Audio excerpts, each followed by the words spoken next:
வருஷத்தில் ஒவ்வொரு மாதமும் ஒவ்வொரு விதமான நெருக்கம், ப்ரெஷர் எல்லாம் உண்டு நமக்கு.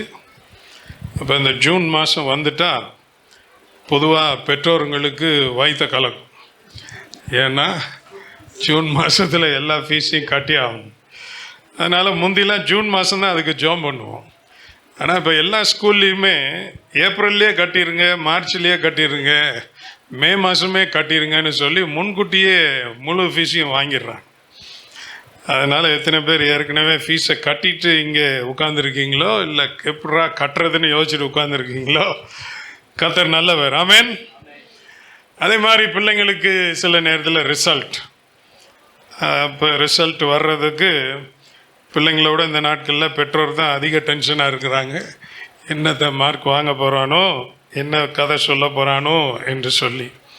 எங்கள் சின்ன பையன் எப்பயும் எக்ஸாம் எழுதிட்டு ஒரு நாள் கூட திருப்பி வந்து சொல்ல மாட்டான், இன்றைக்கி நான் சரியாக செய்யலை, இதை விட்டுட்டேன், அது போயிடுச்சு, ஒன்றுமே சொல்ல மாட்டான். எப்போ கேட்டாலும் சூப்பர் சூப்பர்மா. அது எவ்வளோ சூப்பர்னு ரிசல்ட் வந்ததுக்கப்புறம் தான் தெரியும், இதை தானடா சூப்பர்னு சொன்னேன் அப்படின்ற மாதிரி. ஸோ அப்படி ஒரு மாதம். வேறு சிலருக்கு இந்த ஸ்கூல் தான் எங்களுக்கு ஒரு ப்ரீதிங் டைம் கொடுக்குறதே. இவங்க எல்லாரையும் வீட்டில் வச்சுக்கிட்டு படுற பாடு தாங்க முடியல ஆண்டவரே, எப்போ ஸ்கூல் ஆரம்பிக்கும், தயவுசெய்து இந்த மே மாதம் ஏதாவது ஸ்பெஷல் கிளாஸ் போட்டு இந்த பிள்ளைங்கள்லாம் ஸ்கூல்லையே வச்சுக்கிட்டிங்கன்னா நல்லாயிருக்கும்னு சொல்கிற பெற்றோர்களும் உண்டு. ஸோ நீங்கள் ஒன்றே கேட்கலாம், எப்படி கரெக்டாக சொல்கிறீங்க அப்படின்னு. அனுபவம் தான், வேறு ஒன்றும் இல்லை. சரியா? அப்போ அடுத்த மாதத்துக்குள்ளே போகிறோம். ஒவ்வொரு முறையும் அப்படி தான் இருக்கும். ஏன்னா ஒரு காலத்தில் ஸ்கூல் ஃபீஸ் அப்படின்னு சொல்லி ஃபீஸ் மட்டும்தான் பயமுறுது. ஆனால் இந்த காலத்தில் பிள்ளைங்களை எப்படி கொண்டு போய் விட்டுட்டு திருப்பி கூட்டிகிட்டு வர்றது, ஒருவேளை நம்ம வீட்டுக்கு வர்றதுக்கு முன்னாடியே பிள்ளைங்க வந்துட்டுன்னா அந்த டைமில் பிள்ளைங்க என்ன செய்வாங்க, இந்த மாதிரி காரியங்கள் எல்லாம் நமக்கு உண்மையிலேயே ஒரு நெருக்கம்தான். ஆனால் இதெல்லாவற்றையும் தேவன் அறிந்திருக்கிறார். பலவிதமான சூழ்நிலைகள் வந்தாலும் அதையும் அறிஞ்சிருக்கிறாரு. அந்தந்த சூழலுக்கு ஏற்ற மாதிரி அவரும் தம்முடைய கிருபையை கொடுக்கிறார். அப்போ காபிரியல் தூதன் லூக்கா 1ஆம் அதிகாரத்தில் மரியாளை பார்த்து அவன் ஒரு வார்த்தை சொன்னான், கிருபை பெற்றவளே வாழ்க. ஓகே, அது ஒரு வேளை இங்கிலீஷில் நீங்கள் பார்க்கும்போது ஃபேவர்னு சொல்லியிருக்கும். ஆனால் அது மூல வார்த்தை வந்து கிருபை தான். அந்த கிருபை எதுக்காக அப்படின்னா, அந்த வார்த்தையை சொல்லிவிட்டு போனதுக்கப்புறம் நடக்கக்கூடிய எல்லா காரியங்களும் நெருக்கடியான காரியங்கள் தான். ஸோ முதல்ல யோசிப்பு தள்ளி வைக்கணும்னு யோசிச்சார். அடுத்தது வர்றவங்க எல்லாருக்கும் ஒரு விளக்கம் கொடுக்கணும். இதை எப்படி சமாளிக்க போகிறேங்கிறதான ஒரு நிலைமை இருக்கிற நேரத்தில் தான் கர்த்தர் ஒரு வார்த்தை சொன்னார், நீ என்ன பெற்றிருக்கிறாய்? கிருபை பெற்றிருக்கிறாய்.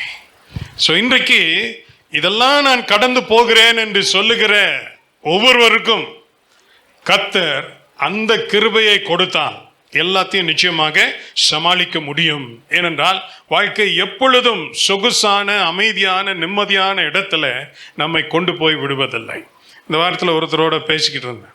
அப்போ அவர் சொல்லும்போது என்னென்னலாம் வாழ்க்கையில் வெற்றியாய் வந்துச்சு, சாதகமாக வந்துச்சுன்னு சொல்லி எல்லாத்தையும் பட்டியலிட்டுட்டு கடைசியில் சொல்கிறார், ஆனால் இப்படிலாம் பிரச்சனையும் இருக்குது, இதை கூட நான் கடந்து போகிறேன் என்று சொல்லி அவர் படுகிற கஷ்டத்தையும் சேர்த்து சொன்னார். அப்படின்னா இது ரெண்டும் தான் இருக்குது. எதுவுமே இல்லாமல் என்னுடைய வாழ்க்கை போகிறது என்று சொல்லி நிச்சயமாக இருக்க போகிறதில்லை. இந்த கால வேளையில் நம்முடைய மனதில் ஒரு அழுத்தம் இருக்கிறது, ஒரு ப்ரெஷர், ஒரு ஸ்ட்ரெஸ், இல்லாவிட்டால் ஒரு ஏமாற்றம். நான் எப்படிலாம் நினச்சேன், நான் ஏன் இப்படி வந்து நடக்குது என்கிறதான ஒரு ஏமாற்றம். சிலருக்கு தாமதம், டிலே, இது ஏன் இன்னும் வரமாட்டீங்க. அடுத்தது ஏதோ ஒரு கான்ஃப்ளிக்ட் சிச்சுவேஷனுக்குள்ளே போயிட்டு இது எப்போ தான் முடியும், இது நான் எவ்வளோ முயற்சி பண்ணி பார்த்தாலும் இந்த கான்ஃப்ளிக்ட் முடிய மாட்டேங்குதே அப்படின்னு. ஸோ வேறு என்னெல்லாம் மக்களுக்கு இந்த மாதிரி நிலைமையில கொண்டு வந்து விடனா, கன்ஃபியூஷன். இப்போ எனக்கு ஆரம்ப காலத்தில் அந்த மாதிரி இருந்துச்சு. கேரியர் சூஸ் பண்ணும்போது என்னத்தை சூஸ் பண்ணுன்ற நேரத்தில் ஒன்றுமே இல்லாத காலம்லாம் போய் 3 நல்ல ஆஃபர் வந்துச்சு. 3 நல்ல ஆஃபரில் இப்போ எதை சூஸ் பண்ணுன்றது ஒரே கன்ஃபியூஷன். ஆனால் ஆண்டவர் அந்த நேரத்தில் கிருபை கொடுத்ததுனால தீர்மானம் எடுத்து இத்தனை வருடங்களாயும் அதை குறித்து கவலைப்படாமல் இருக்கிறதுக்கு கர்த்தர் கிருபை செய்திருக்கிறார். மற்றவர்களுக்கு துக்கம், ஏதோ ஒன்று இழந்ததுனால, காயப்பட்டதுனால, வியாதியினால, பலவீனத்தினால அது ஏற்படுகிறதான ஒரு துக்கம். கடைசியாக சொல்லணும்னா கேட்கப்படாத ஜெபம், கேட்கப்படாத ஜெபம். இப்போ ஒருவர் சாட்சி சொல்லும்போது சொல்கிறார், அவருடைய ஜெபம் இந்த கூரைக்கு மேலே போகுதான்ற ஒரு பெரிய கேள்வி எனக்குள்ளே இருந்துச்சு. ஆனால் எது எப்படி இருந்தால் மரியாளை பார்த்து கிருபை பெற்றவளே நீர் வாழ்க, நீ வாழ்க என்று சொன்ன அதே வார்த்தை இந்த கால வேளையில் நமக்கு வரணும். என்னது? கிருபை பெற்றவளே வாழ்க. 1:28 வாசிக்கிறோமா? லூக்கா, அதை வாசிட்டு மீதியான காரியங்களை தியானிப்போம். லூக்கா 1:28. அவள் இருந்த வீட்டில் தேவதூதன் பிரவேசித்து, கிருபை பெற்றவளே வாழ்க, கர்த்தர் உன்னுடனே இருக்கிறார், ஸ்திரீகளுக்குள்ளே நீ ஆசீர்வதிக்கப்பட்டவள் என்றான். கிருபை பெற்றவளே வாழ்க, கர்த்தர் உன்னுடனே இருக்கிறார். இந்த 2வது பகுதி மேல யாருக்கும் சந்தேகம் இல்லை. கர்த்தர் உங்களோட இருக்கிறாரா இல்லையா? நீ காலையில இப்படி பார்த்தா சொல்ற பார்த்தா இருக்கிற மாதிரி தெரியலையே. அவர் போய் 2-3 வருஷம் ஆச்சுன்ற மாதிரி இருக்கு. கர்த்தர் கூட இருக்கிறாரா இல்லையா? இருக்கிறார். ஆமென். அப்ப இந்த இருக்கிறாருங்கிற உணர்வை முதல்ல உறுதி செய்து கொண்டுதான் அடுத்தது எந்த அளவுக்கு கிருபை கொடுக்கிறார். அப்ப எல்லாரும் ஜெபிக்கும் போது சொல்லுவாங்க, காலை தோறும் அவருடைய கிருபை புதிதா இருக்கிறது. கிருபை புதிதா இருந்தால் இன்றைக்கு நீங்கள் போகிறதான இந்த சூழ்நிலை கிருபை எப்படி வருகிறது, எங்கே இருக்கிறது, அதை நாம தான் எடுத்து பார்க்கணும், உணரணும், அனுபவிக்கணும். அப்ப இதை அனுபவிக்காத பட்சத்தில் நமக்குள்ள ஒரு கசப்பு வந்துடும். சில நேரம் நம்மளே அது உடைச்சிடும், புலம்ப ஆரம்பிச்சிடும். என்னங்க இது இப்படி இருக்கு அப்படி இருக்கு, ஒன்றும் இல்லை. இதை திரும்ப திரும்ப செய்து கொண்டு அந்த கிருபையை பெற்று உணராத பட்சத்தில் கர்த்தரை நம்புகிறதையே நாம கிட்டத்தட்ட விட்டுருவோம். அந்த மாதிரி ஒரு நிலைமைக்கு போகக்கூடாது. ஆனால் இந்த கிருபை பெற்றவர்கள் எங்க போனாலும் அவர்கள் தங்களுடைய கடமையை செய்வார்கள். அவர்கள் தாங்கள் பிரகாசிக்க வேண்டிய அந்த ஒளி அவர்கிட்ட இருந்து வந்துகிட்டே தான் இருக்கும். அது எங்க போனாலும் சரி, அது ஒண்ணுமே மாறாது. அப்படிப்பட்ட ஒரு நிலைமையை கர்த்தர் அந்த காலை வேளையில நமக்கு கொடுப்பாராக. வேதம் நமக்கு சில வழிகாட்டிகளை சொல்லுகிறது. நாம ஒரு வசனத்தை இந்த நேரத்தில் வாசிக்க 2 வசனத்தை வாசிப்போம். 1 கொரிந்தியர் 16ஆம் அதிகாரம், 1 கொரிந்தியர் 16, 13, 14, 13, 14 வசனங்களை வாசிப்போம். விழித்திருங்கள், விசுவாசத்திலே நிலைத்திருங்கள், புருஷராயிருங்கள், திடன் கொள்ளுங்கள், உங்கள் காரியங்கள் எல்லாம் அன்போடே செய்யப்பட கடவுது. சரி, இதுல நான் இந்த புருஷராயிருங்கள் என்று சொல்லுகிறதற்கு விளக்கம் கொடுத்துட்டு அதுக்கப்புறம் மற்றது போறேன். அந்த புருஷராயிருங்கள்னு சொல்லும்போது எல்லாரும் புருஷராக இருக்க முடியாது. ஓகே, அது தமிழ் மொழிபெயர்ப்பு. அந்த காலத்துக்கு அது பொருந்துச்சு. அது சொல்ல வர அர்த்தம்னா, சில ஆள் சொல்லுவோம்ல, இன்னும் இவ்வளோ பெருசு வளர்ந்துட்டு இன்னும் சின்ன பிள்ளை மாதிரி இருக்கிறானே. அப்போ அந்த புருஷராக இருங்கள்னு சொன்னால் நல்ல மெச்சூரிட்டி, முதிர்ச்சி அடைந்த ஒரு ஆளாக இருக்கணும்னு சொல்லுகிறதுக்கு தான் அது சொல்லுகிறது. ஓகே, விழித்திருங்கள், விசுவாசத்திலே நிலைத்திருங்கள், முதிர்ச்சியுள்ளவர்களாக இருங்கள், திடன் கொள்ளுங்கள், உங்கள் காரியங்கள் எல்லாம் அன்போடு செய்யப்பட கடவுது. உங்களை விட்டு அன்பு போயிட வேண்டாம். இப்படிலாம் நடக்குதுன்னு சொல்லி நீங்க எதையும் மாத்திக்க வேண்டாம். என்ன சொன்னா, உங்களுடைய ஆவியிலே நீங்கள் பெறுகிறதான பலன், நீங்கள் செய்கிற அத்தனை காரியங்களையும் தேவன் கொடுக்கிறதான ஞானத்தின்படி செய்ய, நடைமுறைக்கு தேவையான கிருபையின்படி செய்ய, எந்த ஒரு நெருக்கம் வந்தாலும் அப்படி உடைக்க முடியாத, அசைக்க முடியாத அப்படி ஒரு விசுவாசத்தை மையமாக கொண்டதாய் இருக்க வேண்டும்.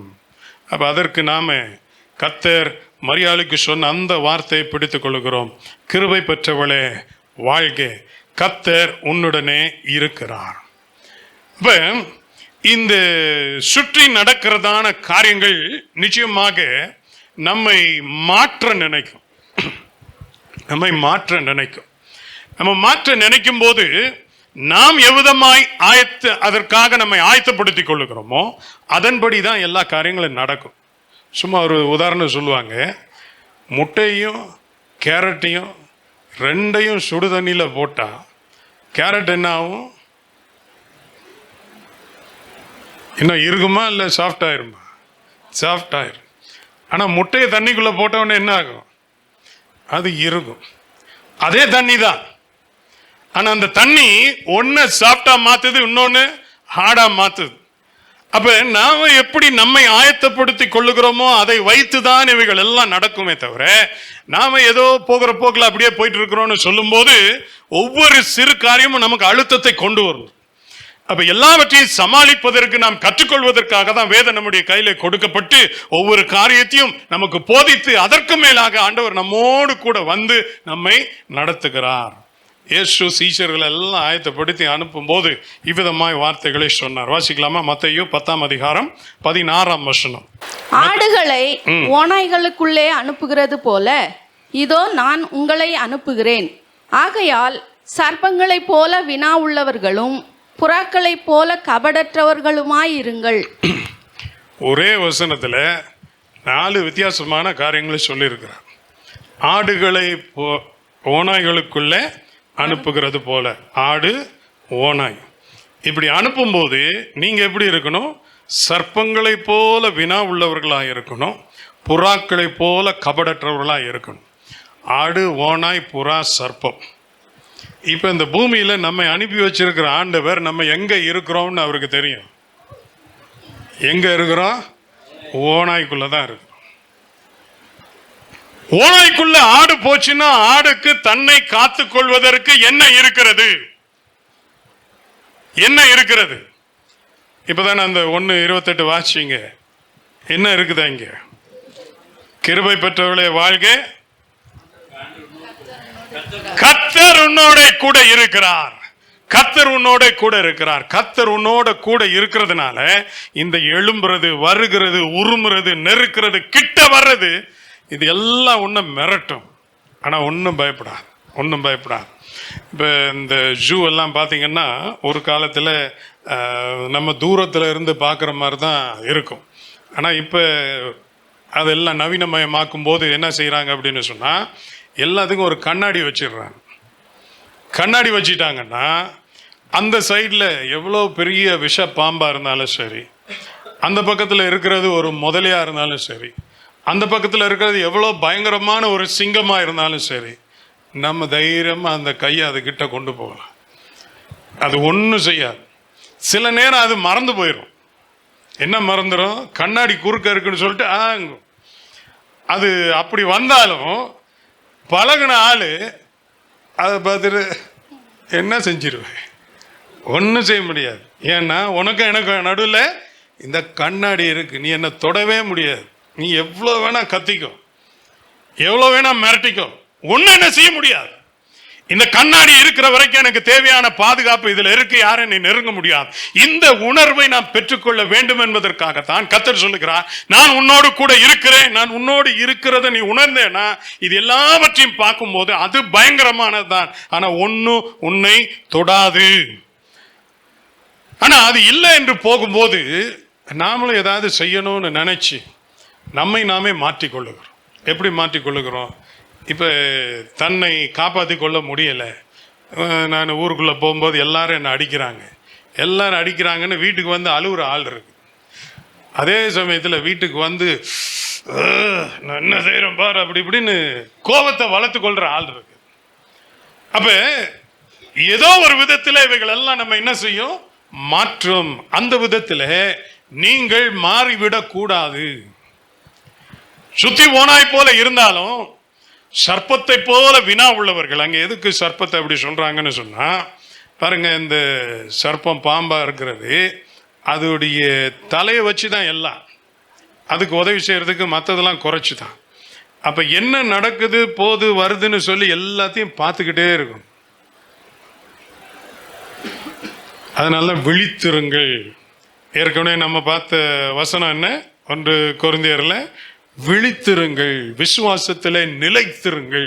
இதெல்லாம் சொல்லப்பட்டது எதுக்காகன்னு சொன்னா, இப்படிலாம் நடக்கும் என்பதை உணர்ந்து நீங்க இதை ஜாக்கிரதையாக இருங்க. இப்படி இருக்கும்போது அந்த எந்த காரியத்தையும் உங்களை முதல்ல கெடுக்காது. 2வது நீங்க மாற மாட்டீங்க. நீங்க மாற மாட்டீங்க. ஏன்னா அந்த கசப்பு எல்லாம் நமக்குள்ள வந்துருச்சுன்னா அதை பிடுங்கி எறிகிறது ரொம்ப கஷ்டம். இந்த கட்டடங்களில் நீங்கள் பார்த்தீங்கன்னா பழைய கட்டடங்கள்ல எல்லாம் செடி முளைச்சிருக்கும். அந்த செடி ஒரு சின்ன இலை வந்த உடனே நம்ம பார்க்கும்போது தெரியும், சின்ன இலை தானே பிடுங்கிடுவோம் அப்படின்னு. ஆனால் உங்களுக்கே தெரியும், நீங்கள் அதை பிடுங்கினா அவ்வளோ ஈஸியாக அதை அங்கேருந்து எடுக்க முடியாது. காரணம் என்ன? அது ஏற்கனவே அந்த கேப்புக்குள்ளே போய் எங்கெங்கெல்லாம் வேர் விடணுமோ எல்லாம் வேரெல்லாம் விட்டு, ஏன்னா அது மண்ணு கிடையாது, அங்கே இருக்கிறது கொஞ்சம் சத்து தான். அந்த சத்து எல்லாத்தையும் எடுத்தாதான் அது வளர முடியும். எல்லா சத்தையும் எடுத்துட்டு லேசா முளைக்க ஆரம்பிக்கும். நீங்க நினைக்கிறீங்க மேலால் அதை பிடிங்கிட்டா எல்லாம் போயிடணும். ஆனால் அது உள்ளுக்குள்ள ஏற்கனவே வேறு போயிட்டதுனால இது இனி விட்டு வச்சா இது வளர்ந்து வளர்ந்து கட்டடத்தையே உடைச்சிடும். அப்போ அதை சுற்றி கொத்தி எடுத்து அது ஒன்றுமே இல்லாமல் ஆசிட் ட்ரீட்மெண்ட்லாம் கொடுத்து க்ளோஸ் பண்ணாட்டி அது வளர்ந்து வளர்ந்து காலத்தில் கட்டடத்தையே கெடுக்கிற மாதிரி நிறைய பிரிட்ஜஸ் அந்த மாதிரி கிராக் விட்ருக்கு. இன்றைக்கி நம்முடைய இருதயத்துக்குள்ளே நிறைவேறாத காரியங்கள், நடக்காத காரியங்கள் எல்லாம் கசப்பை நம்மிடத்தில் கொண்டு வரும் என்று சொன்னால் நம்மை கெடுத்து விடும். ஆகவே கவனமாக இருக்கணும். எப்படி கவனமாக இருக்கணும்? புறா போல் அமைதியாக இருக்கணும். புறா என்ன செய்யும்? இது என்னால் ஒன்றும் செய்ய முடியாது, அது ரிலாக்ஸ்டாக இருக்கும். அப்போ சாஃப்டாக இருந்தால் அந்த உலகத்தில் நம்ம வாழ முடியுமா? நம்ம கொஞ்சம் யாருன்னு வெயிட் காட்டணும்ல. அப்படி தான் உலகம் நமக்கு சொல்லி கொடுக்குது. உனக்கு என்ன பவர்னு காட்டு. நீ பேசுகிற பேச்சில் அவங்க திருப்பி பேசக்கூடாது, அதனால் நீயும் பேசு. ஆகவே நமக்கு சம்பந்தமில்லாத வார்த்தைகளையும் பேச்சையும் நாம் பழகிட்டு பொது இடங்களில் குடும்பங்களுக்குள்ள அதை பேசுகிறதுனால பிரச்சனைகள் வருகிறது. பாருங்கள், சாஃப்டாக இருக்கிற ஆளும் ஸ்ட்ராங்காக இருக்க முடியும். இப்போ இதற்கு ஒரு நல்ல எடுத்துக்காட்டு இந்த பட்டு, சில்க்.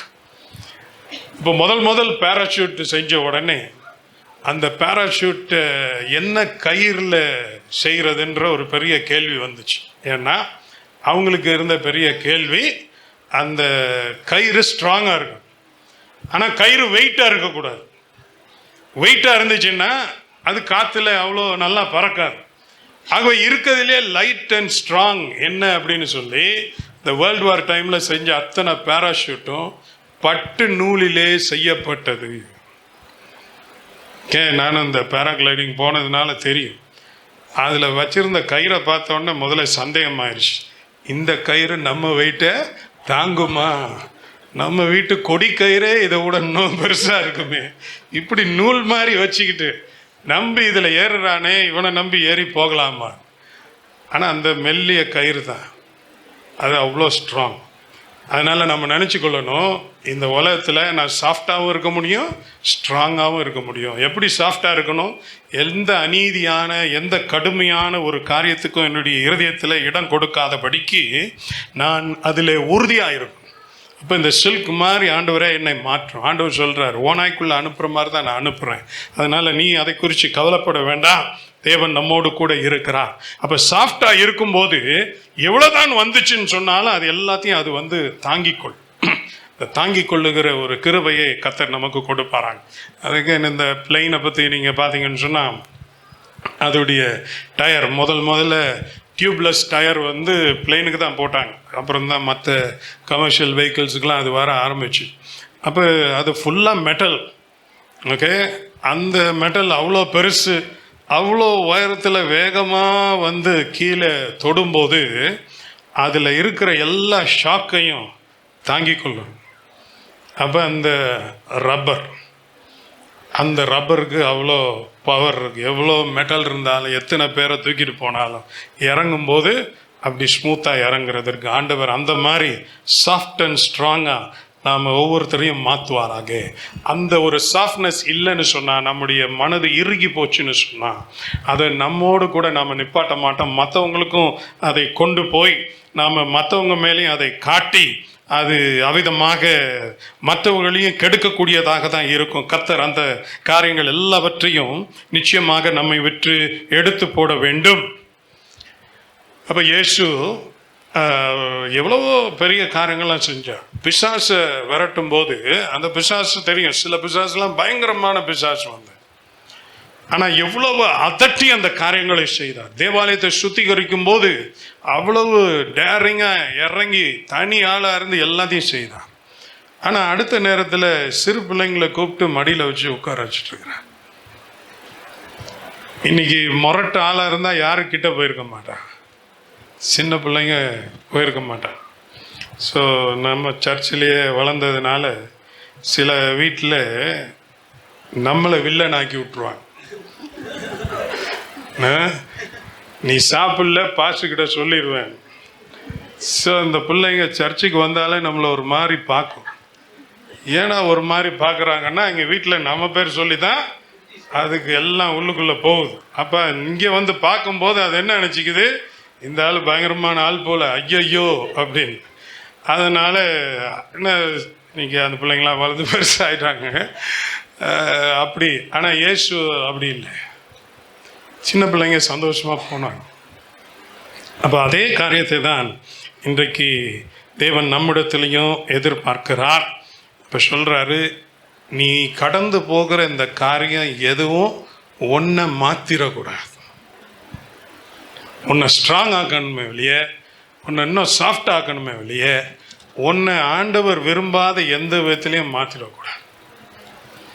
அதுதான் நம்ம ஜெபிக்க போகிற முதல் ஜெபம். அதனால தான் அந்த வசனத்தை வாசிச்சோம்ல, எப்படி ஆண்டவர் சொல்லியிருக்க, விழித்திருங்கள், விசுவாசத்தில் நிலைத்திருங்கள், புருஷராக இருங்கள், திடன் கொள்ளுங்கள், உங்கள் காரியங்கள் எல்லாம் அன்போடு செய்யப்பட கடவுள். நம்ம நினச்சக்கூடாது நல்லா இருக்கும்போது தான் அன்பெல்லாம் காட்டணும், நல்லா எதுவும் இல்லை பிரச்சனை இருக்குன்னா கோவத்தை காட்டணும்னு சொல்லி கோவத்தை காட்டிடாதீங்க. அப்போ அடிக்கடி ஜெபத்தில் சொல்லுகிற ஒரு வசனம் உண்டு. என்ன? 2 கொரிந்தியர் 12:9. அது வாசிங்க. 2 கொரிந்தியர் 12:9. என் கிருபை உனக்கு போதும், பலவீனத்திலே என் பலன் பூரணமாய் விளங்கும். அப்போ இந்த கிருபை திரும்பவும் பாருங்க, நம்ம ஆரம்பிப்போம் அதுல இருந்து ஆரம்பிச்சோம், கிருபை பெற்றவளே. அப்போ இந்த கிருபை வந்துருச்சுன்னு சொன்னா பலவீனத்திலையும் அவருடைய பலன் கிரியை செய்யக்கூடியதாக இருக்கும். காரணம், தேவன் நம்மோடு கூட இருந்து இந்த காரியங்கள் எல்லாவற்றையும் செய்ய அவர் வல்லவராக இருக்கிறார்.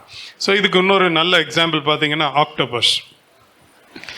ஆக்டோபஸை எத்தனை பேர் கையில் தொட்டு பார்த்துருக்கீங்க? ஓகே, 1-2 பேர் தொட்டிருக்கிறீங்க. அது ஒரு மாதிரி தான் இருக்கும். நம்ம தொட்ட உடனே அது இங்கே பிடிக்கும், அங்கே பிடிக்கும், இதெல்லாம் பிடிக்கும். ஆனால் பெருசாக ஒன்றும் செய்யாது. அது பயந்தால் தான் அது ஒரு கருப்பு இங்க் மாதிரி ரிலீஸ் பண்ணிடும், இல்லாட்டி பேசாமல் இருக்கும். அப்போ அது அவ்வளோ சாஃப்டாக இருந்தாலும் அது எதையாகலும் பிடிக்கணும்னு நினச்சா அதை விட பெரியதை கூட என்ன செஞ்சிடும், பிடிச்சிடும். அது சாஃப்டாக இருக்கிறதுனால அதை நம்ம இதுக்கு பலனே இல்லைன்னு சொல்ல முடியாது. அது சாஃப்டாக இருந்தாலும் அதற்கு பலன் அதிகம். ஆண்டவர்கிட்ட இன்னைக்கு கேட்போம், ஆண்டவரே இதெல்லாம் பார்க்கும்போது நான் சாதாரண ஆள், சின்ன ஆள், ஒன்றுமே பெருசாக சொல்லிக்கிறதுக்கு இல்லாத ஆள், ஆனாலும் நான் எப்பொழுதும் ஸ்ட்ராங்காக இருக்கணும் ஆண்டவரே. சாஃப்டாகவும் ஸ்ட்ராங்காகவும் இருக்கிறதற்கு ஒரே வழி என்ன? நம்முடைய ஆண்டவராகிய தேவன் நம்மோடு கூட இருக்கிறதுனாலே. மரியாதைக்கு தான் சொல்லப்பட்டது, கர்த்தர் உன்னோட இருக்கிறார். இரண்டாவதாக, மிகவும் நெருக்கமான சூழ்நிலையில தாக்குப்பிடிக்க பழகிக்கொள்வார். நெருக்கமான ஒரு காரியத்தில் இருக்கிறது கஷ்டம். எனக்கு ஒரு ஊழியக்காரர் தெரியும்.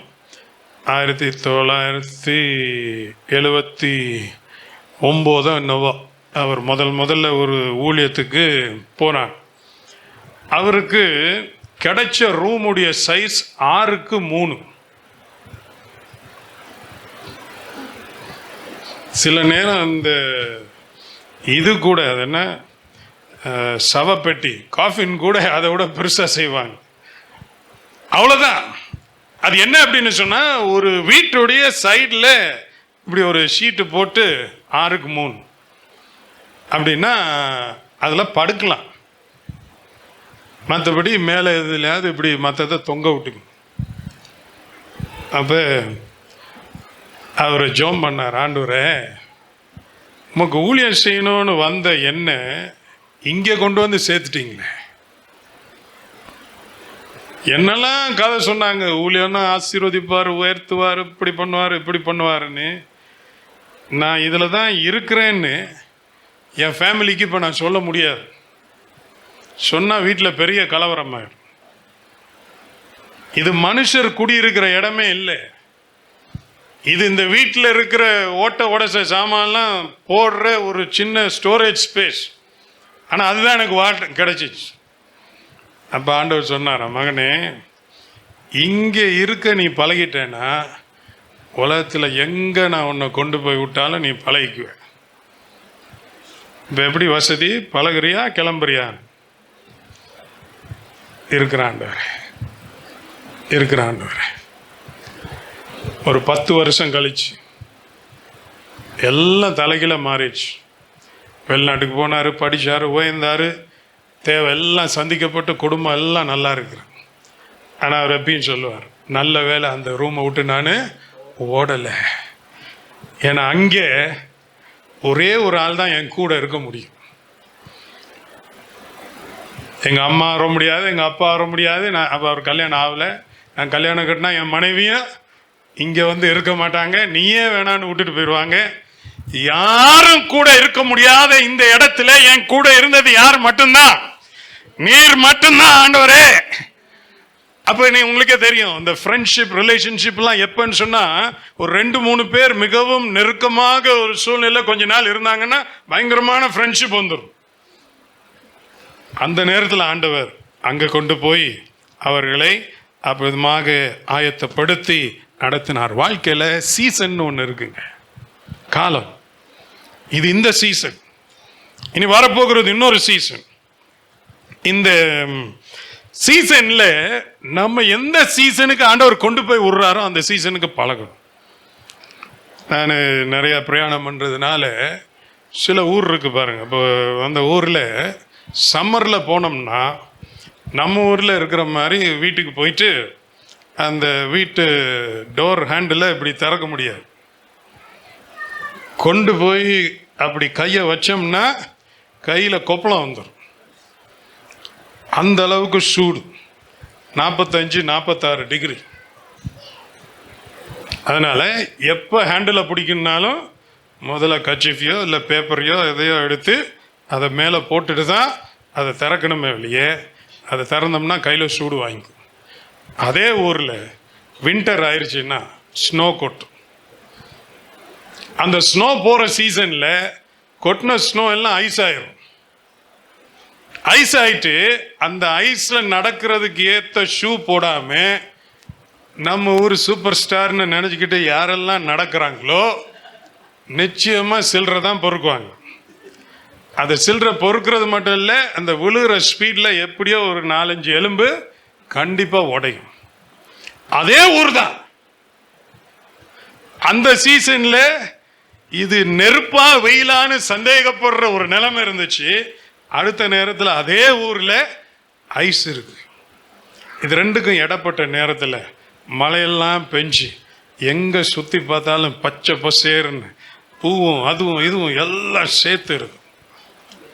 ஆண்டவர் சொல்கிறார், உனக்கு நீ போகிறது இந்த காலம், ஆனால் நீ இங்கே இருக்கிறதுக்கு இல்லை. இந்த காலம் மாறி அடுத்த காலம் வரும். அப்போ பிலிப்பியர் 4:11 வாசிப்போம். தெரிஞ்ச வசனம் தான். என் குறைச்சலினால் நான் இப்படி சொல்லுகிறதில்லை, ஏனெனில் நான் எந்த நிலைமையில் இருந்தாலும் மனரம்யமாய் இருக்க கற்றுக்கொண்டேன். சரி, இதில் முக்கியமான வார்த்தை அந்த கடைசி வார்த்தை தான். மனரம்யமாய் இருக்கிறேன்னு சொல்ல, மனரம்யமாய் இருக்க கற்றுக்கொண்டேன். ஸோ இன்றைக்கு நான் ஆரம்பத்தில் சொன்ன மாதிரி எந்தெந்த சூழ்நிலாம் நான் இப்படி கடந்து செல்லுகிறேன் என்று நினைத்து கொண்டிருக்கிற ஒவ்வொருவருக்கும் தேவனுடைய வார்த்தை சொல்லுகிறது என்ன, நான் இப்படி இருக்கிறனால அப்படி சொல்ல, கொஞ்சம் இருங்க, எல்லா சூழ்நிலையும் நான் இருந்திருக்கிறேன். அந்தந்த சூழ்நிலையில எல்லாவற்றிலும் மனரம்யமாய் திருப்தியாய் இருக்க நான் கற்றுக்கொண்டேன். அப்படின்னா நம்முடைய ஆண்டவர் இன்னும் நமக்கு படிப்பித்து கொடுக்க நினைக்கிற காரியங்கள் உண்டு. நம்ம என்ன நினைக்கிறோம், எல்லாத்தையும் படிச்சிட்டோம், இனி வாழ்க்கை அனுபவிக்க வேண்டியதுதான். அருமையான விசுவாசிகளை தயவு செய்து அப்படி போயிடாதீங்க. வாழ்க்கையில படிக்கிறதுக்கு நிறைய இருக்கு. ஒவ்வொரு வயசுலையும் ஒவ்வொரு காரியத்தை படிச்சுக்கணும். நம்ம வாழ்க்கை சுற்றி இருக்கிற எல்லாமே மாறிக்கிட்டே இருக்கும்.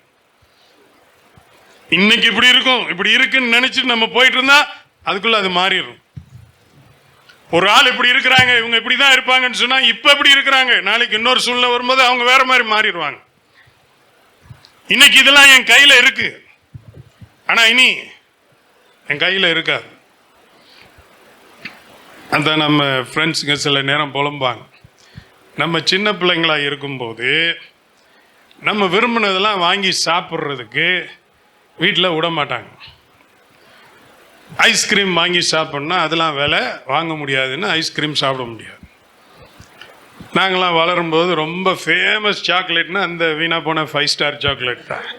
ஓகே, அதுவும் ஒரு சாக்லேட்னு சொல்லி விற்றுக்கிட்டு இருக்கிறாங்க அந்த ஊரில். அதை வாங்குறதுக்கு பார்த்தா அப்படி இப்படி வாங்கி கொடுக்க மாட்டாங்க. ஆனால் எத்தனை சாப்பிட்டாலும் பாடி தாங்கும். இப்போ உலகத்தில் இருக்கிற அத்தனை சாக்லேட்டையும் வாங்குறதுக்கு வழி இருக்கு. என்னதுக்கு வழி இல்லை? சாப்பிட்றதுக்கு வழி இல்லை. அளவாக தான் சாப்பிடணும். ஓவராக சாப்பிட்டா வேற பிரச்சனை வந்துடும். இதுதான் அந்த காலத்தில் ஹோட்டலுக்கு போனால் இந்த ஹோட்டலில் போய் இதை சாப்பிடணும், அந்த ஹோட்டலுக்கு போய் அது சாப்பிடணும், எல்லாத்தையும் சாப்பிடணும்னு ஊரில் இருக்கிற எல்லாத்தையும் சாப்பிட்ணுன்னா என்ன இருக்காது? காசு இருக்காது. 5 ஸ்டார் ஹோட்டல் போனோன்னா அதெல்லாம் நமக்கு முடியாதுப்பா, அது பெரிய இது. ஆனால் எந்த 5 ஸ்டார் ஹோட்டல் போய் பொஃபே வச்சாலும் ஒரு ஐட்டம் விடாமல் 60 ஐட்டம் வச்சுருந்தாலும் 60 ஐட்டத்தையும் ரவுண்டு கட்டி அடிக்கிறதுக்கு வயிறு நல்லா இருந்துச்சு. இப்போ 60 இல்லை 100 இல்லை, எத்தனை வச்சாலும் நம்ம ஐட்டங்கள் அந்த 4 ஐட்டம் தான். அது அது அது பேசாமல் போயிடும்.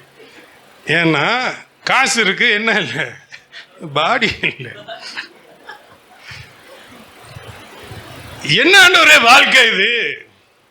கத்துக்கோ கத்துக்கோ. ஏன்னா ஒவ்வொருத்தரையும் நீ என்ன வேணா செய்யணும்னு நான் விட்டுட்டா எங்கேயோ போய் நம்மளை கொண்டு சேர்த்துரும். அதனால ஆண்டவர் சொல்றாரு, போதும் என்ற மனதோடு கூட கூடிய தேவ பக்தியே மிகுந்தாது. நீ தான் முடிவு பண்ணணும். இவ்வளவுதான். உங்ககிட்ட காசு இருக்கிறதுனால நீ எல்லாத்தையும் வாங்கி சாப்பிட்றது உனக்கு நல்லதில்லை. உனக்கே தெரியணும், இது எனக்கு போதும். என்னால வாங்க முடியுமா வாங்க முடியாதான்றது கேள்வி இல்லை. வாங்கி என்ன பண்றது? அதனால நான் தப்பா சொல்றேன்னு நினச்சிக்காதீங்க. இன்னைக்கு பணம் இருக்கிறவங்க நிறைய பேர் சில நேரம் ரெஸ்டாரண்ட்டுக்கு போனால் தங்கள்கிட்ட பணம் இருக்குன்னு காட்டுறதுக்கு அங்கே இருக்கிற எல்லாத்தையும் ஆர்டர் பண்ணிடுறாங்க. பாதி கூட சாப்பிட முடியாது. மீதியை விட்டுட்டு போயிடுவாங்க. ஒரு சிலர் பார்சல் கட்டு வீட்டுக்கு போவாங்க. இங்கே தூக்கி போடுறதுக்கு மேலே வீட்டுக்கு போய் தூக்கி தான் போட போகிறாங்க. அதை எவன் வச்சு வீட்டில் சாப்பிடுவான்? பணம் நம்ம எவ்வளோ சாப்பிட்ணுன்னு முடிவு பண்ணக்கூடாது. எது முடிவு பண்ணால் எனக்கு எவ்வளவு தேவையோ அதுதான் முடிவு பண்ணணும். இதை தான் ஆண்டவர் அந்த நேரத்தில் அப்படி செக் வச்சு நம்மளை கரெக்ட் பண்ணார். இந்த நேரத்தில் எப்படி செக் பண்ணி வச்சு நம்மளை கரெக்ட் பண்ணுறார். சொல்ல வர்றது என்ன? கற்றுக்கோ. நான் கொஞ்சம் தான் கொடுக்குறேன்னு சொல்லிட்டு எனக்கு காசு வரும்போது நான் அப்படி இருப்பேன் அப்படி இல்லை இல்லை. இந்த கொஞ்சத்தில் என்ன கிடைக்குதோ சாப்பிட்டு சந்தோஷமா இருக்கணும். அப்போ நான் உனக்கு எவ்வளோ கொடுத்தாலும் காசு இருக்கிறதுனால போய் கண்டதையும் சாப்பிட மாட்டேன். நீ சொல்லுவ எனக்கு இவ்வளோதான் தேவை, நான் எனக்கு போதும், எனக்கு அதெல்லாம் தேவையில்லைன்னு சொல்லுவேன். கர்த்தர் அப்படி ஒவ்வொரு சிறு காரியத்திலையும் நம்மை பயிற்றுவித்து கொண்டு இருக்கிறார். அந்த 4ஆம் அதிகாரத்திலே 12ஆம் வசனம் வாசிக்கலாம். தாழ்ந்திருக்கவும் எனக்கு தெரியும், வாழ்ந்திருக்கவும் எனக்கு தெரியும். எவ்விடத்திலும் எல்லாவற்றிலும் திருப்தியாயிருக்கவும் பட்டினியாயிருக்கவும் பரிபூரணம் அடையவும் குறைவுபடவும் போதிக்கப்பட்டேன். திருப்பி கடைசி பாருங்க, எதுக்கு டீச்சிங் கொடுத்திருக்கிற? குறைவுபடவும். குறைவுபடவும் நான் என்ன செய்யப்பட்டிருக்கிறேன்? போதிக்கப்பட்டிருக்கிறேன். இன்னைக்கு ஆர்மியில் இருக்கிறவங்க எல்லாருக்கும் பயங்கர சாப்பாடு கொடுப்பாங்க. அவங்களுடைய மெஸ்ஸுக்கு போயிட்டீங்கன்னா உண்மையிலே ராஜ மரியாதை தான். ஸோ எனக்கு கொஞ்சம் ஃப்ரெண்ட்ஸ் ஆர்மியில் இருந்ததுனால அந்த ஆஃபீஸர்ஸ் மெஸ்ஸுக்கெல்லாம் போய் சாப்பிட்ருக்குறோம். விழுந்து விழுந்து கவனிப்பாங்க, இது வேணுமா அது வேணுமா, என்ன வேணாலும் சாப்பிடலாம். நம்ம நினைப்போம் ராஜ வாழ்க்கை அவங்களுக்கு சாப்பாடு மட்டும் இல்லை, கேட்டு கேட்டு இப்படி கொண்டு வந்து கொடுக்குறான்ல. அதெல்லாம் சண்டை வராத வரைக்கும் தான். சண்டை வந்துருச்சுன்னு யுத்த காலத்துக்கு போயிட்டா அவங்களுக்கு ரேஷன் தண்ணினா இவ்வளோதான் தண்ணி. இன்னைக்கு நாள் முழுக்க இந்த தண்ணியை குடிச்சு தான் கதையை ஓட்டணும்.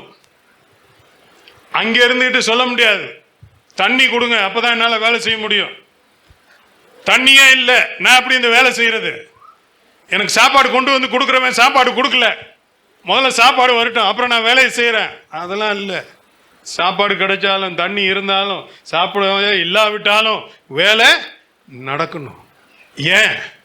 போதிக்கப்பட்டிருக்கிறாங்க, ட்ரைனிங் கொடுத்துருக்குறாங்க. அதனால எல்லாம் இருக்கும்போது சந்தோஷமா இருப்பாங்க, ஒண்ணுமே இல்லைனாலும் சமாளிச்சு போவாங்க. இன்னைக்கு ஆண்டவருடைய பிள்ளைகளாக நமக்கு சொல்றாரு, அது உனக்கு நல்லது. ஏன்னா உன்னை நல்ல ஆளா மாத்தும். நீ பெருமைப்படவும் மாட்ட. கஷ்டப்படுறவனை பார்த்தா நீ அவனுக்காக மனதுருகுவ. அப்படி ஒரு ஆளை உன்னை மாத்துறதற்கு நான் உன்னை இப்படி சூழ்நிலைக்குள்ளெல்லாம் நான் கொண்டு போகிறேன். ஆகவே இந்த இடுக்கமான இடத்துல நான் உன்னை கொண்டு போய் விடும்போது அந்த இடுக்கமான இடத்துக்குள்ள இருப்பதற்கு நீ என்ன செய்? கற்றுக்கொள். நான் உனக்கு போதித்துக் கொண்டே இருக்கிறேன், நீ உள்ளுக்கு வாங்குறது இல்லை, நீ அதை விட்டு வெளியே போறதுக்கு துடிக்கிற. ஆனா நீ அங்கிருந்து கற்றுக்கொண்டவனாய் நானே உன்னை கைப்பிடிச்சு வெளியில விசாலத்துக்குள்ள கூட்டிட்டு போவேன். விசாலமாய் வந்தாலும் ஸ்டெடியா நிற்பேன். கத்திருந்த காலை வேளையில இதை சொல்லும் போது இந்த 2 வசனத்துக்கு இடையில தான், 12ஆம் வசனத்திற்கும் 14ஆம் வசனத்துக்கும் இடையில தான் முக்கியமான ஒரு வார்த்தையை சொல்லுகிறார். வாசிங்க 13ஆம் வசனத்தை. என்னை பலப்படுத்துகிற கிறிஸ்துவினாலே எல்லாவற்றையும் செய்ய எனக்கு பலன் உண்டு. நான் கற்றுக்கொண்டேன், நான் போதிக்கப்பட்டேன். இது 2க்கும் இடையில தான் என்ன சொல்லுகிறது? இது எப்படி சாத்தியமுங்கும் போது என்னை பலப்படுத்துகிற கிறிஸ்துவினாலே எல்லாவற்றையும் செய்ய எனக்கு பலன் உண்டு. நம்ம முன்னாடியும் விட்டுருவோம், பின்னாடியும் விட்டுருவோம். ஆண்டவரே கற்றுக்கிறதெல்லாம் நமக்கு வேணாம், அது யாராவது சின்ன பசங்க இருப்பாங்க சண்டே ஸ்கூலில் சொல்லி கொடுத்துட்டு போங்க. ஆண்டவரே நீங்கள் போதிக்கிறதெல்லாம் சொன்னால் நான் கேட்காத போதனையா, அதனால் போதனைலாம் வேண்டாம். ஆனால் நான் போய் நினச்சதை செய்யணும். எப்படி செய்ய முடியும்? என்னை பலப்படுத்துகிற கிறிஸ்துவனாலே. ஆண்டவர் சொல்லுவார், நான் அப்படி சொல்லலையே, உனக்கு அப்படி சொல்லலையே. இடுக்கமான இடத்துல உயிர் வாழ்ந்து சந்தோஷமாய் சமாதானமாய் இருக்க முடியுமா என்று ஒருத்தர் கேள்வி கேட்டா அவருக்கு சொல்லப்பட வேண்டிய வசனம் தான் இந்த 4ஆம் அதிகாரம் 13ஆம் வசனம். எப்படி முடியும்? என்னை பலப்படுத்துகிற கிறிஸ்துவினாலே எல்லாவற்றையும் செய்ய எனக்கு பலன் உண்டு. நெருக்கத்துக்கு கொண்டு போய் விசாலத்தில் ஆண்டவர் தம்முடைய ஜனங்களை நிறைய நேரம் கொண்டு போயிருக்கிறார். அந்த செங்கடலுக்கு நேரம் கொண்டு போனார், யோர்தானுக்கு நேரம் கொண்டு போனார். 5000 பேர் கூடி வந்த இடத்துல சாப்பாட்டுக்கு வழி இல்லையே, ஐயோ என்ன செய்வோன்னு இருக்கும்போது பார்த்துக்கலான்னு சொல்லி 5 அப்பம் 2 மீனை கொண்டு எல்லாத்தையும் போதித்தார். அவ்விதமாக செய்தார். தாவீது ராஜாவாக இருந்தான், எல்லாம் நல்லா போச்சு. 2 சாமுவேல் 16ஆம் அதிகாரம். ஆனால் மகன் அவனுக்கு விரோதமாக எழும்பி எல்லாத்தையும் இழந்து ஒரு ஃபியூஜிட்டிவ் நாடோடி தப்பிச்சு ஓடி உயிர் பழைக்கிறதுக்கு ஓடிட்டு இருக்கும்போது ஒருத்தன் திட்டுறான், இரத்த வெறி கொண்டவனே நீ இப்படின்னு சொல்லி காரி துப்புறான். தாவீது கூட கொஞ்சம் வெயிட்டான ஆளுங்க இருந்தாங்க. அவங்க எல்லாம் சொன்னாங்க, ஐயா நீங்கள் ஒரு வார்த்தை சொல்லுங்க, இந்த செத்த நாயை உண்டு இல்லைன்னு பண்ணிடுறோம். தாவீது சொல்றான், அவனை காலி பண்ணிடலாம். ஆனால் என்னை இந்த நெருக்கத்தில் கொண்டு வந்து ஒருத்தர் வச்சிருக்கிறாரு, அவர் என்ன பண்றது?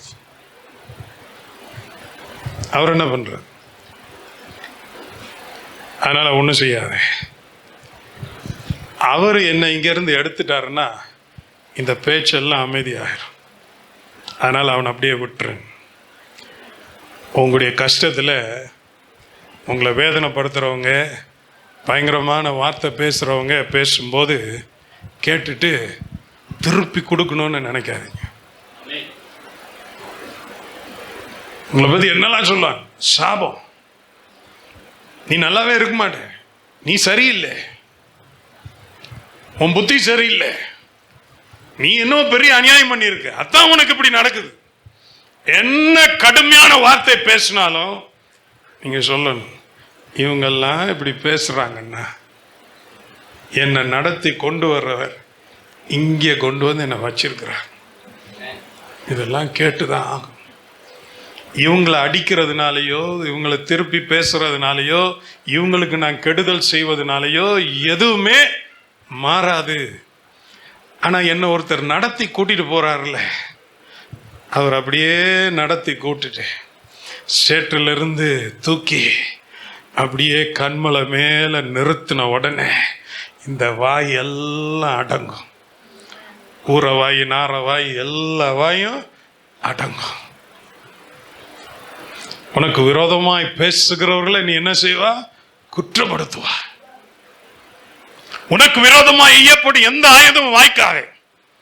அதனால அந்த நெருக்கத்தில் இருக்கும்போது, ஆண்டவரே நீங்க இந்த இடத்துல என்ன வச்சிருந்தா நான் இங்க இருந்து தப்பி ஓட முடியாது. ஆனா ஒண்ணு தெரியும், என்னை இங்கேயே கடந்து சாவுன்னு நிச்சயமா விட மாட்டீர். என்னை தேடி நீர் வருவீர், என்னை நடத்தி செல்லுவீர், என்னை உயர்த்துவீர், என்னை விடுதலை ஆக்குவீர்.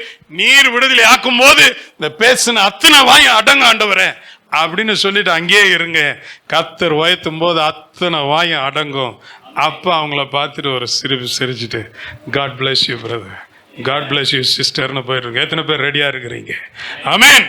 அதனால இன்னைக்கு உங்களுக்கு இருக்கிற அந்த டைட் ஸ்பேஸ் ஒண்ணுமே அசைய முடியல, ஒண்ணுமே மாற மாட்டீங்க, எதை செஞ்சாலும் சரி வர மாட்டேங்குதுன்னு நினைக்கிற ஒவ்வொருவருக்கும் கர்த்தர் சொல்லுகிற வார்த்தை, this is a season of your life, don't be afraid, don't be afraid. இந்த இடத்தை விட்டு ஆண்டவர் நிச்சயமாக உன்னை வெளியிலே கொண்டு வருவார். மூன்றாவதாக, அப்படி ஒரு இடத்துல நம்ம கொண்டு போய் விடும்போது அதற்கேற்ற காரியங்களை அங்கே செய்யணும். நம்ம ஏற்கனவே ஒரு வசனம் திரும்ப திரும்ப சொல்லுவோம், ஒவ்வொன்றுக்கும் ஒவ்வொரு காலம் உண்டு. அந்த வசனத்தை வாசிக்கிறோமா? பிரசங்கி 3ஆம் அதிகாரம் 1ஆம் வசனம். ஒவ்வொன்றிற்கும் ஒவ்வொரு காலம் உண்டு, வானத்தில் கீழிருக்கிற ஒவ்வொரு காரியத்திற்கும் ஒவ்வொரு சமயம் உண்டு. எல்லாத்துக்கும் ஒரு நேரம் ஆண்டவர் குறிச்சு வச்சிருக்கிறார். அப்ப எல்லாமே மாறும்.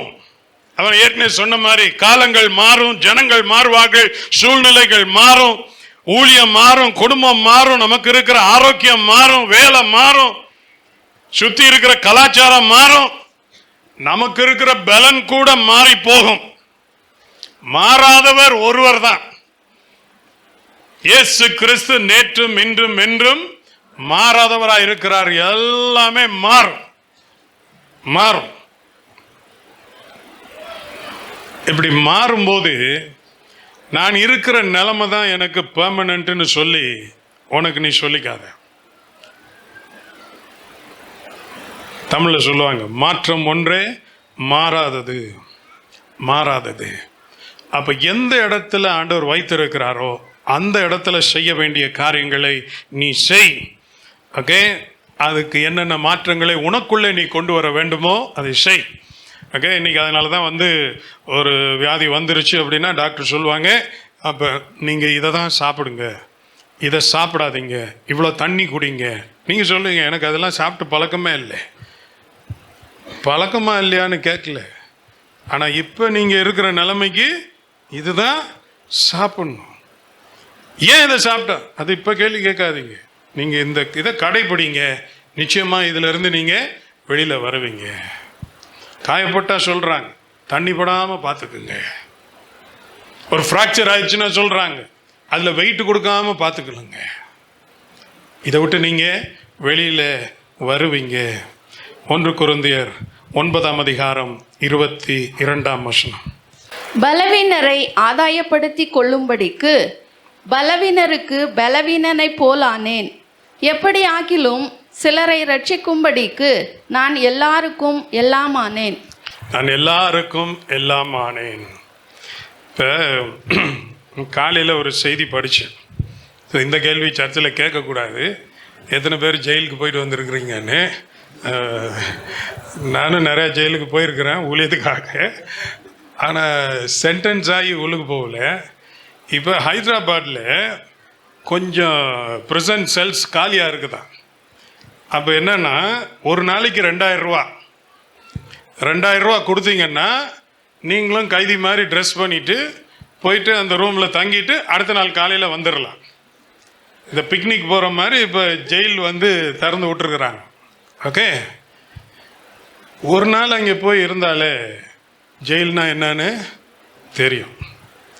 அது வரைக்கும் நமக்கு தெரியாது, உள்ளுக்கு இருக்கிற நிலைமை வித்தியாசம். அந்த மாதிரி நாம் சில சூழ்நிலைக்குள்ளெல்லாம் நாம் போகணும்னு தீர்மானித்து போகவே மாட்டோம், அதெல்லாம் வேண்டான்னு சொல்லிடுறோம். ஆனால் ஒரு இடத்துல போய் இப்படி தான் இருக்கணும்னு ஆண்டவர் நம்மளை விட்டுட்டு போகும்போது அந்த இடத்தை குறித்து கவலைப்படாமல் இந்த இடத்தில் நான் என்ன செய்ய வேண்டும் அதை நான் செய்வேன் என்று சொல்லி ஒரு முடிவுக்கு வந்தோம்னா கர்த்தர் அந்த இடத்துலையும் நிச்சயமாய் நம்மை பயன்படுத்துவார். நான் ஏற்கனவே உங்களுக்கு சொல்லியிருக்கிறேன், என் ஃப்ரெண்டு ஒரு ஆள் அமெரிக்காவில், அவர் பெரிய கொள்ளை அடித்து அவரை தூக்கி ஜெயிலில் போட்டாங்க. அந்த ஜெயிலில் இருக்கும்போது தான் ரட்சிக்கப்பட்டார். ஜெயிலில் இருந்து ரட்சிக்கப்பட்டு அவர் ஒரு நாள் ஆண்டவரே என்னை விடுதலை ஆக்குங்கன்னு சொல்லலை. அவருக்கு எந்த பாஸ்டரோ யாரோ வந்து சுவிசேஷம் சொல்லலை. யாரோ ஒருத்தர் பைபிள் கொடுத்துருக்காங்க, அதை வாசி அவரே ரட்சிக்கப்பட்டார். ஆனால் அங்கே இருக்கும்போது ஒவ்வொரு 2 மாதமும் பைபிளை ஃபுல்லாக வாசி முடிச்சுவார். வாசி இப்போ அவருக்கு கிட்டத்தட்ட 70 வயசு தாண்டிட்டார். ஆனால் இப்பையும் தாராளமாக வசனம் மனப்பாடமாக சொல்லிக்கிட்டே இருப்பார். அப்போ அவர் சொல்கிறத பார்த்தா நமக்கே ஆச்சரியமாக இருக்குது, எவ்வளோ வசனத்தை மனுஷன் படித்து வச்சிருக்கிறார் மனப்பாடமாக. அந்த இடத்துல கர்த்தர் நமக்கு வச்சிருக்கிறாருன்னு சொல்லி அதை செய்யணும். அந்த இடத்துல இருக்கும்போது இவர் படித்து ஆண்டவர் என்ன ஊழியம் செய்கிறாருன்னு சொல்லி அவரே ஒரு சர்ச் மாதிரி ஃபெலோஷிப் மாதிரி ஆரம்பித்து அநேக சக கைதிகளை கொண்டு போய் ஞானஸ்நானம் அங்கேயே கொடுத்து அவரே பாஸ்டராக செயல்பட்டார். பைபிள் ஸ்கூல் போகலை, யாரும் சொல்லி கொடுக்கல, பைபிளை படித்து ஜெயிலுக்குள்ளே இருந்தே பாஸ்டர் ஆகிட்டார்.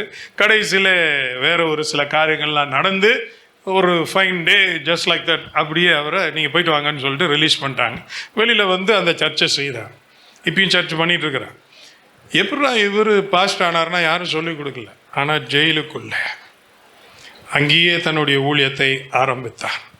இதை கசப்புக்கு இடம் கொடுத்துருந்தாருன்னா நான் இவனை பழி வாங்கணும் அவனை பழி வாங்கணும்னு சொல்லி என்னெல்லாமோ செய்திருக்கலாம்.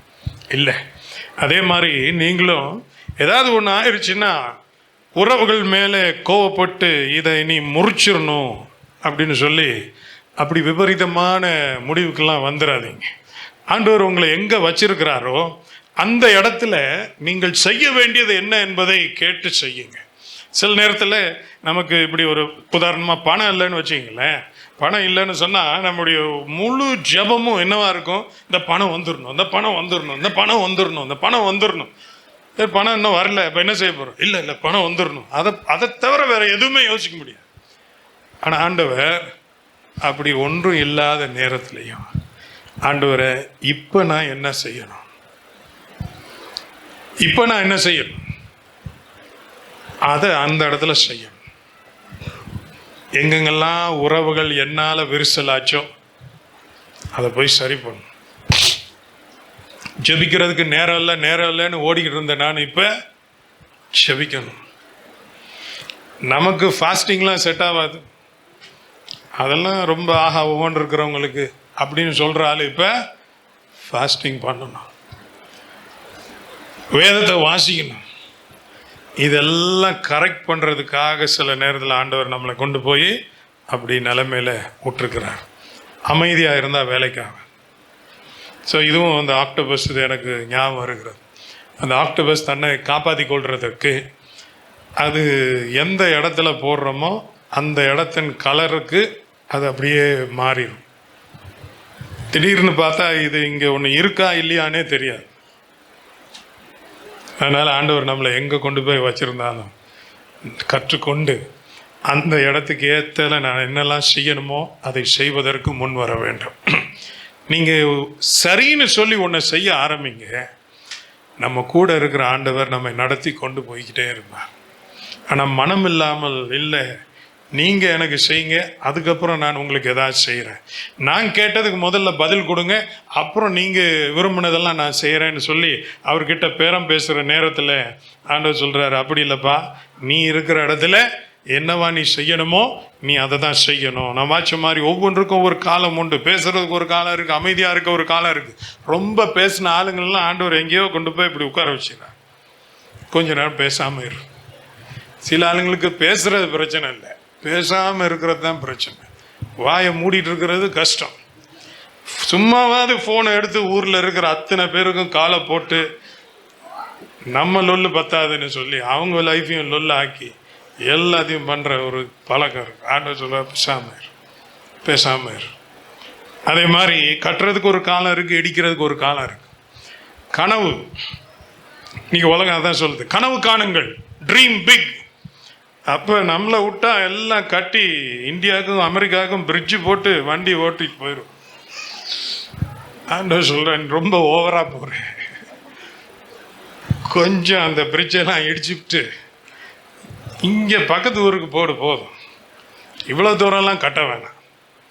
மணக்கோட்டையை கட்டி கட்டி அதுலேயே வாழ்ந்துட்டு இருக்கிற சில ஆளுங்க இருக்கிறாங்க. ஆண்டவர் சொல்கிறார், மணக்கோட்டையாக கட்டி கட்டி டைம் வேஸ்ட் பண்ணாத, அதை இடிச்சு போட்டுரு. சில ஆளுங்க கண்ணீர் விட்டு விட்டு விட்டு, தனியாக இருந்தால் கண்ணீர் வந்துடும், ஏதாவது பேச ஆரம்பித்தா கண்ணீர் வந்துடும். இப்படி பேச்சு பேச்சு இது பண்ணி சிரிக்கிறது எப்படின்னு மறந்து போயிடுவாங்க. நேற்று ஒரு நியூஸ் பேப்பர் இது படித்தேன்.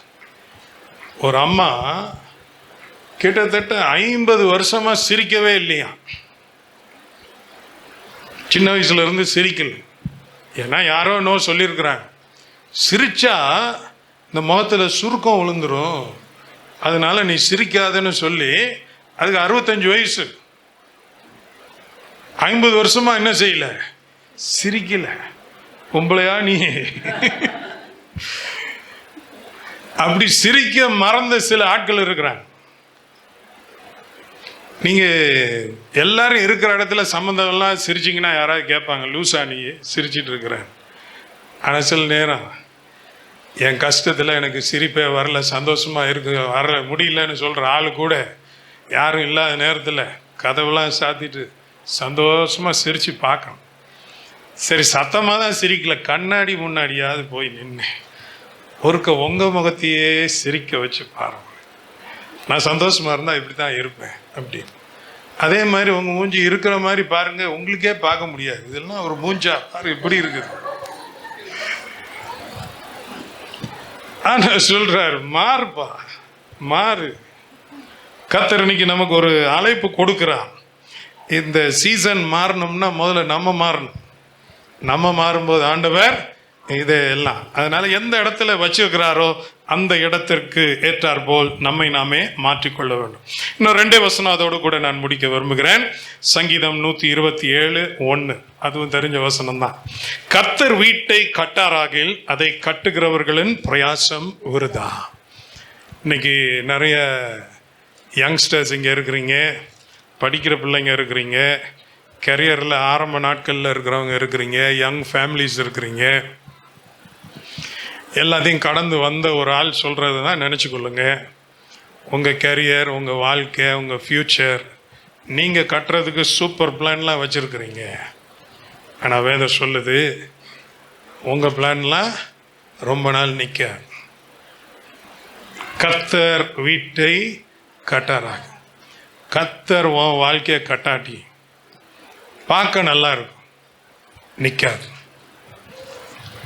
ஆனால் சொல்லுங்க, ஆண்டவரே என் பிளானை கேட்டால் நீங்களே அசந்துருவீங்க, அதனால என் பிளானை கேட்காதீங்க, உங்கள் பிளானே என்னன்னு பார்த்து அதன்படி செய்யுங்க, நீங்கள் நிச்சயமாக நல்லா தான் கட்டுவீங்க. ஆமென். ஏசாயா 46:4. உங்கள் முதிர் வயது வரைக்கும் நான் அப்படி செய்வேன், நரை வயது மட்டும் நான் உங்களை தாங்குவேன். நான் அப்படி செய்து வந்தேன், இனிமேலும் நான் ஏந்துவேன், நான் சுமப்பேன், தப்புவிப்பேன். இப்போ இல்லை, கொஞ்ச நாளைக்கு இல்லை. மற்றவங்கள்லாம் ஒரு சில வசனங்கள், ஒரு வருஷங்களுக்கு தான். யாருமே லைஃப் டைம் வாரண்டி கொடுக்கறது இல்லை. சில நேரம் அப்படி தான் சொல்லுவாங்க. நம்ம கிளப்பில் எல்லாம் மெம்பர்ஷிப் போனால் ரொம்ப நெருக்குவாங்க. என்ன நெருக்குவாங்கன்னா, சார் லைஃப் டைம் மெம்பர்ஷிப் எடுத்துங்க சார். லைஃப் டைம் பூரா யாருப்பா அங்கே இருக்கிறது? நான் சொன்னேன்ல, அவங்க ஸ்விம்மிங் பூல் வச்சுருக்கிறாங்க. வாழ்க்கை பூரா ஸ்விம்மிங் பூலில் குச்சிக்கிட்டேவா இருக்க முடியும்? அதுக்கு ஒரு டைம் இருக்குது. ஆனால் எல்லாத்துக்கும் சேர்த்து காசு வாங்குறதுக்கு பார்ப்பான். நம்ம ஆண்டவர் மட்டும்தான் உனக்கு லைஃப் டைம் வாரண்டி கொடுக்குறார். அது சந்தேகம் இருந்தால் அந்த வசனத்தை பார்க்கணும். உங்கள் முதிர் வயது வரைக்கும் நான் அப்படி செய்வேன், நரை வயது மட்டும் நான் உங்களை தாங்குவேன். நான் அப்படி செய்து வந்தேன், இனிமேலும் நான் ஏந்துவேன், நான் சுமப்பேன், நான் தப்பு வைப்பேன். நான் செய்வேன். ஆண்டவர் செய்வாரா மாட்டாரா? அப்போ இன்னைக்கு உங்கள் கதையை சொல்லுங்கள் அப்படின்னு சொன்னால் நீங்கள் சொல்கிறதுக்கு ஏகப்பட்ட கதை இருக்கிறது. ஆண்டவர் சொல்கிறார், கதையை மட்டும் சொல்லிட்டு அப்படியே இருக்காத, மாறுறதுக்கு ரெடியாகும். அதனால் ஆண்டவர் நீ கடினப்பட்டு இருக்கிற அந்த இடத்துல உன்னை மென்மையாய் மாற்ற நினைக்கும் போது, ஆண்டவரே அன்பான வார்த்தைகளை பேச நான் கற்றுக்கொள்வேன். ஸோ சில ஆளுங்களுக்கு அதான் நம்ம பார்த்துருப்போம், கோவம்னு சொல்கிறது அப்படியே வரும், ஊன்றதுக்குள்ளே கையும்.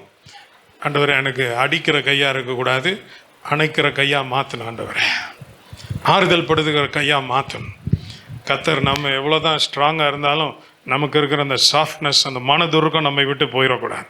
அடுத்தது ஆண்டவர் நம்மை ஒரு நெருக்கமான இடத்துல வைக்கும்போது, ஆண்டவரே உடைய வார்த்தை சொல்லுகிறபடி பிலிப்பியர் 4ஆம் அதிகாரம் 11ஆம் வசனம் 13ஆம் வசனம் சொல்லுகிறபடி நான் கற்றுக்கொள்ளணும், நீங்கள் எனக்கு போதீங்க, நான் அதை படித்து கொண்டு அதன்படி நான் இருப்பேன் என்று சொல்லுங்க. அடுத்தது புது இடத்துல நம்மை கொண்டு போய் புது சூழலுக்குள்ளே வைக்கும்போது, இது எனக்கு பிடிக்கல, நான் இங்கே இருக்க விரும்பலை, எனக்கு அது வேணும், எனக்கு இது வேணும்னு கேட்காதீங்க. ஆண்டவர் உங்களை ஒரு திட்டத்தோடு நடத்திட்டு போகிறார்.